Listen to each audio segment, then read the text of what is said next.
channel. In today's video we are going to discuss about thin layer chromatography, that is TLC. Thin layer chromatography, it is technique used to separate non-volatile mixture. Non-volatile जो mixture होता है उसको इसके through क्या कर सकते हैं, separate कर सकते हैं. ठीक है. It is performed on A seat of N inert substrate. जो इनर्ट सबस्ट्रेट होता है उसके ऊपर इसको परफॉर्म किया जाता है. और वह इनर्ट सबस्ट्रेट क्या हो सकता है, ग्लास हो सकता है, प्लास्टिक हो सकता है, एल्युमिनियम फॉइल हो सकती है. और जो ये ग्लास, प्लास्टिक और एल्युमिनियम फॉइल ये सारे के सारे किससे कोटेड हो सकते हैं, thin layer of adsorbent material. ठीक है. और ये thin layer of adsorbent material किसका वर्क करता है, थिन लेयर क्रोमेटोग्राफी के अंदर स्टेशनरी फेज का वर्क करता है. और ये जो एडजोर्बेंट मटेरियल होता है जो अपन ग्लास के ऊपर एक लेयर बनाते हैं वो क्या क्या हो सकता है, सिलिका जेल हो सकता है, एलुमिना हो सकता है और सेलुलोज हो सकता है. ठीक है. तो सिलिका जेल, एलुमिना और सेलुलोज. तो अपनी स्टेशनरी फेज कंप्लीट हो गई. स्टेशनरी फेज के अंदर क्या कहा कि ये ग्लास सीट होती है या एल्युमिनियम जो फॉइल होता है उसकी सीट हो सकती है. उसके ऊपर अपन सिलिका जेल या एल्युमिना या क्या कर सकते हैं, सेलुलोज, इसको उस ग्लास सीट के ऊपर थिन लेयर के ऊपर में रूप में स्प्रेड कर लिया जाता है. वो अपनी स्टेशनरी फेज का वर्क करता है. Mobile phase has different properties from the stationary phase. मतलब मोबाइल फेज जो प्रॉपर्टीज रख रही है उससे डिफरेंट प्रॉपर्टीज कौन रखती है, स्टेशनरी फेज रखती है. तो स्टेशनरी फेज के अंदर देखिए, stationary phase silica gel contains, silica gel जो स्टेशनरी फेज लिया था उसके अंदर सिलिका जेल होता है. उसके ऊपर ये जो ग्रुप्स होते हैं SiOH बॉन्ड्स, ये बॉन्ड्स होते हैं that binds two different compound of the mixture in variable manner.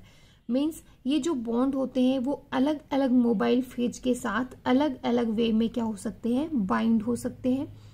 और यदि मान लीजिए कि ये क्या होता है, सिलिका जेल पोलर होता है और ये कोई किसी पोलर के साथ भी बाइंड हो सकता है या नॉन पोलर के साथ भी क्या हो सकते हैं, बाइंड हो सकते हैं. और जो ये वेरिएबल मैनर होता है बाइंड होने का, ये depending on the polarity of the mobile phase. ठीक है. ये जो बाइंड होने का जो वे होते हैं ये किसके ऊपर डिपेंड करते हैं, मोबाइल फेज की पोलरिटी पर. And also depend on the nature of the solvent used. जो सॉल्वेंट अपन यूज कर रहे हैं उसकी नेचर पे भी ये डिपेंड करते हैं. वो भी क्या हो सकती है, मोर पोलर हो सकती है या इससे क्या हो सकती है, लेस पोलर हो सकती है. तो क्या पढ़ा अपन ने इसमें, एक मोबाइल फेज पढ़ी. ठीक है. और मोबाइल फेज के बाद में स्टेशनरी फेज. स्टेशनरी फेज में क्या बताया कि ये स्टेशनरी फेज सिलिका जेल यदि अपन लेते हैं तो इसके ऊपर ये जो बॉन्ड होते हैं, ये जो बॉन्ड होते हैं ये क्या करते हैं कि कोई भी जो मटेरियल होता है उसको डिफरेंट वे के अंदर बाइंड करते हैं. और ये जो बाइंडिंग नेचर होती है वो किस पे डिपेंड करेगी, मोबाइल फेज की पोलरिटी पर डिपेंड करेगी. ठीक है. अब वो पोलर है तो इसके साथ कैसे बाइंड होगा, नॉन पोलर है तो इसके साथ किस तरीके से बाइंड होगा, और किस पे डिपेंड करेगा, and the nature of the solvent. जो सॉल्वेंट अपन इसके अंदर यूज कर रहे हैं उसकी नेचर पे भी डिपेंड करेगा. नेक्स्ट देखिए, more polar compounds climb slower up and less polar ones will fly upwards. Means क्या हो गया कि मान लीजिए ये अपना एक TLC है, TLC की है, इसके अंदर क्या आ रहे हैं, ये बेस लाइन हो गई, ये स्पोर्ट है इसके अंदर. ठीक है. मीन्स जो ज्यादा पोलर होगा, अब ये सिलिका जेल है, सिलिका जेल क्या करता है कि मोर पोलर होता है सिलिका जेल. ठीक है. सिलिका जेल क्या होता है, पोलर होता है. अब अपने को पता है कि पोलर होता है, पोलर को ही डिसोल्व करेगा. तो जो कंपाउंड्स क्या होंगे, जो मोबाइल फेज के जो कंपाउंड्स हैं वो क्या होंगे, यदि पोलर होंगे तो इसके साथ स्ट्रॉन्ग इंटरेक्शन देंगे. और यदि वो नॉन पोलर कंपाउंड्स होंगे तो इसके साथ क्या देंगे, वीक इंटरेक्शन. तो स्ट्रॉन्ग इंट्रैक्शन देंगे तो वो क्या रहेंगे, नीचे की तरफ ही ज़्यादा रहेंगे, उनका स्पोर्ट ऊपर नहीं आएगा. ठीक है. और जो लेस पोलर होंगे उनका स्पोर्ट क्या आएगा, ऊपर, क्योंकि वो इसके साथ जो सिलिका जेल है इसके साथ कैसा इंट्रैक्शन देंगे, वीक इंट्रैक्शन देंगे, इसलिए इजीली से फ्लाई अप वार्ड कर सकते हैं. ठीक है. Different compounds in the sample mixture travel at different rate due to difference in their attraction of to the stationary phase. जो कंपाउंड्स होते हैं वो डिफरेंट रेट पे ट्रैवल करेंगे, ठीक है। और ये जो डिफरेंस है ये किसके ऊपर डिपेंड करता है, जो इंट्रैक्शन हो रहे हैं स्टेशनरी फेज के साथ में। और स्टेशनरी फेज क्या लिया है अपन ने, सिलिका जेल लिया है, ठीक है। तो उसके साथ जो इंट्रैक्शन हो रहे हैं उसके ऊपर डिपेंड करेंगे कि जो स्पॉट है उसकी हाइट हाई होगी या लो होगी, मीन्स उसकी आरएफ वैल्यू लो होगी या उसकी आरएफ वैल्यू क्या होगी, हाई होगी। Separation of component can be measured by RF value, कि कौन से कंपोनेंट का कितना सेपरेशन हुआ है वो किस पे डिपेंड करता है, आरएफ वैल्यू पे डिपेंड करता है। और आरएफ वैल्यू क्या होती है, इसका फॉर्मूला देखिए। आरएफ क्या होती है, डिस्टेंस ट्रेवल बाय कंपोनेंट्स, ठीक है, कि जो कंपोनेंट्स होते हैं वो कितनी डिस्टेंस ट्रेवल कर रहे हैं वो, divide by distance travelled by solvent, जो सॉल्वेंट की जो डिस्टेंस है वो कितनी ट्रेवल कर रहा है वो, मीन्स सॉल्वेंट के अंदर अपने कंपोनेंट्स होते हैं तो कंपोनेंट्स क्या करेंगे, कितनी ट्रेवल कर रहे हैं, और जो सॉल्वेंट होता है वो कितनी ट्रेवल कर रहा है। कंपोनेंट्स के डिस्टेंस ट्रेवल्ड होती है उसके अंदर सॉल्वेंट की जो डिस्टेंस ट्रेवल होती है उसको डिवाइड कर देंगे तो अपनी क्या आ जाएगी, आरएफ वैल्यू आ जाएगी। आप देखिए इसमें, इसको एक शॉर्ट वे में और समझ लेते हैं। स्टेशनरी फेज होती है, एक क्या होती है, मोबाइल फेज होती है। अब यहाँ पे हमने क्या स्टेशनरी फेज लिए कि सिलिका जेल ले सकते हैं और सेलुलोज ले सकते हैं, और मोबाइल एक होती है मोबाइल फेज, ठीक है। अब स्टेशनरी फेज यदि अपन सिलिका जेल ले रहे हैं तो ये सिलिका जेल क्या होता है, मोर पोलर या पोलर सब्सटेंस होता है या मोर पोलर मटेरियल होता है, ठीक है। अब इसके अंदर क्या करेंगे, कंपोनेंट्स डालेंगे, ठीक है। सिलिका जेल के ऊपर यदि कंपोनेंट डालेंगे नहीं, कंपोनेंट्स के साथ क्या होगा, इसका इंट्रैक्शन होगा। मान लीजिए वो कंपोनेंट क्या है, मोर पोलर है, मीन्स इससे भी ज्यादा वो पोलर सब्सटेंस है, तो क्या होगा, इंट्रैक्शन क्या होगा, स्ट्रोंग होगा। किसके बीच में, मोबाइल फेज और stationary phase.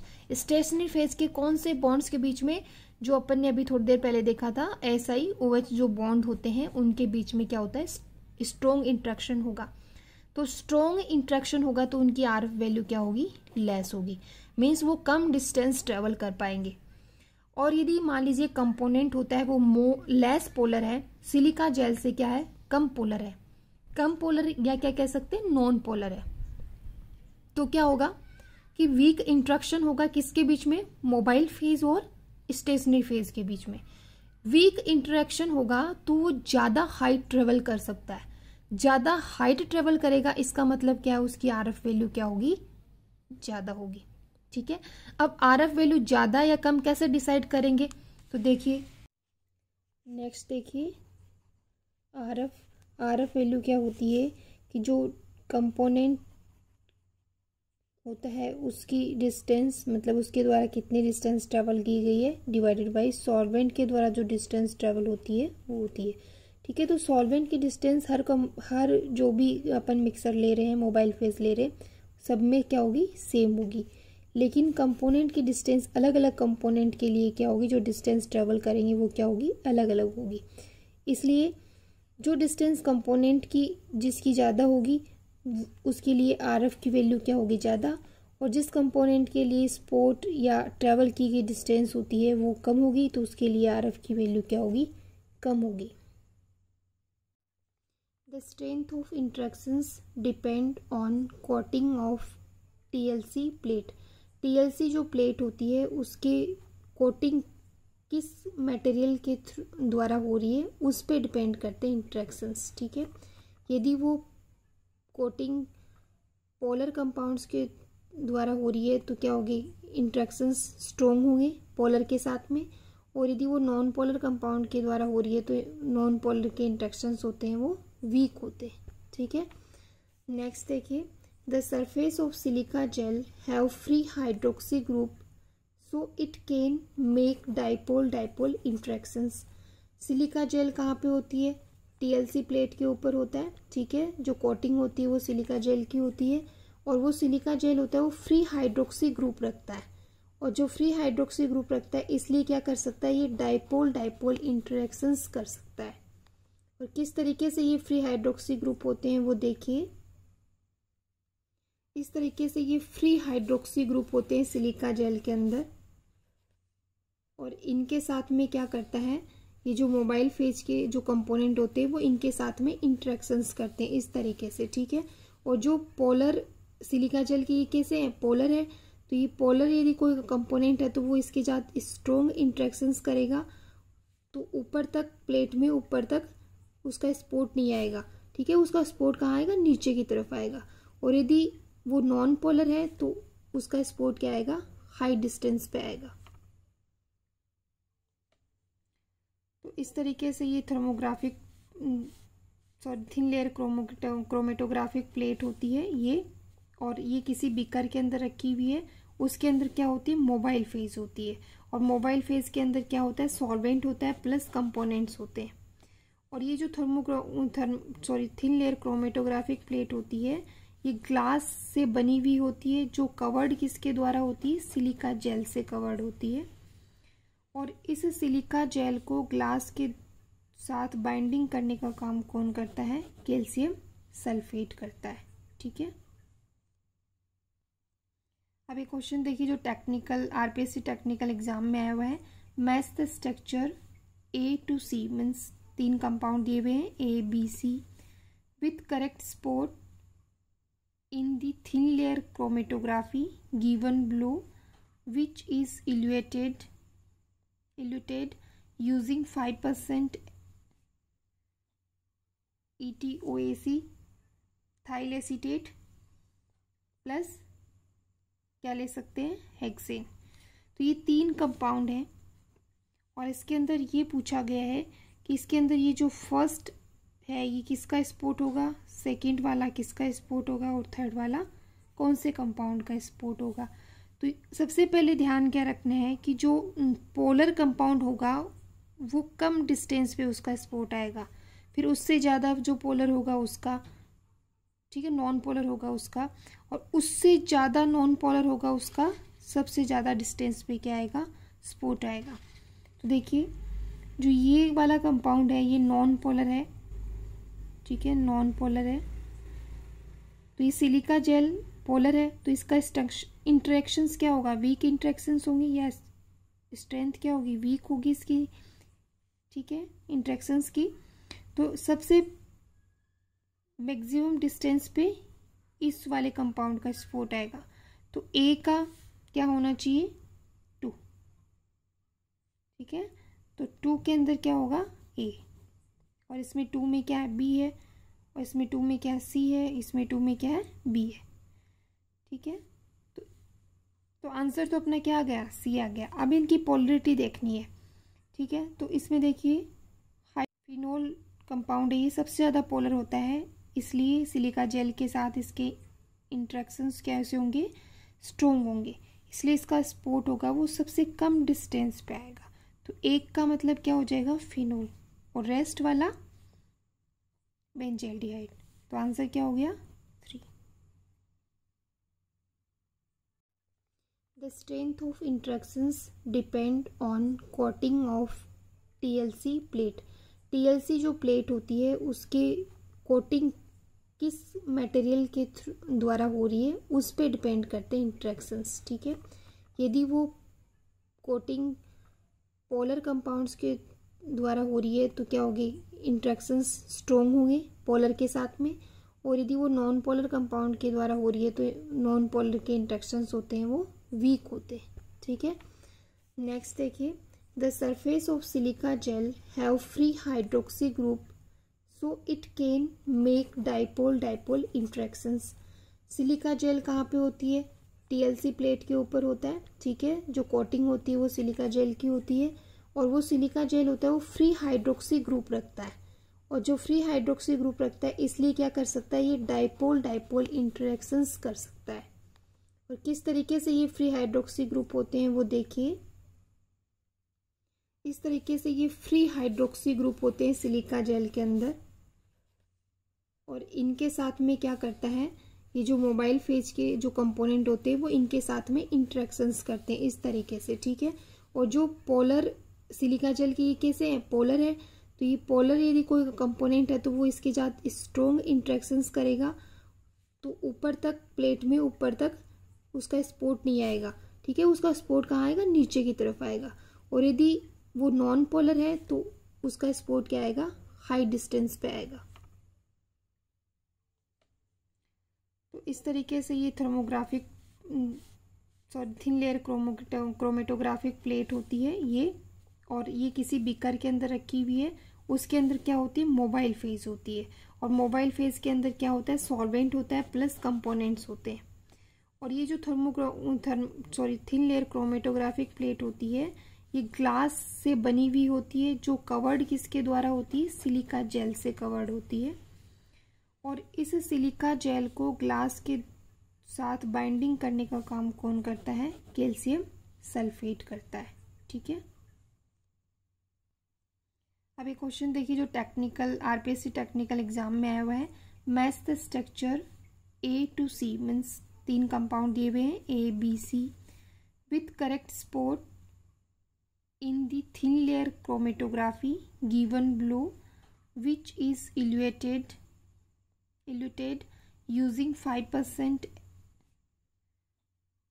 ETOAC ethyl acetate plus क्या ले सकते हैं, हेक्सेन। तो ये 3 कंपाउंड हैं और इसके अंदर ये पूछा गया है कि इसके अंदर ये जो फर्स्ट है ये किसका स्पोर्ट होगा, सेकंड वाला किसका स्पोर्ट होगा, और थर्ड वाला कौन से कंपाउंड का स्पोर्ट होगा। तो सबसे पहले ध्यान क्या रखना है कि जो पोलर कंपाउंड होगा वो कम डिस्टेंस पे उसका स्पोर्ट आएगा, फिर उससे ज़्यादा जो पोलर होगा उसका, ठीक है, नॉन पोलर होगा उसका, और उससे ज़्यादा नॉन पोलर होगा उसका सबसे ज़्यादा डिस्टेंस पे क्या आएगा, स्पोर्ट आएगा। तो देखिए जो ये वाला कंपाउंड है ये नॉन पोलर है, ठीक है, नॉन पोलर है। तो ये सिलिका जेल पोलर है, तो इसका इंटरेक्शंस क्या होगा, वीक इंटरेक्शंस होंगे, या स्ट्रेंथ क्या होगी, वीक होगी इसकी, ठीक है, इंटरेक्शंस की। तो सबसे मैक्सिमम डिस्टेंस पे इस वाले कंपाउंड का स्पोर्ट आएगा।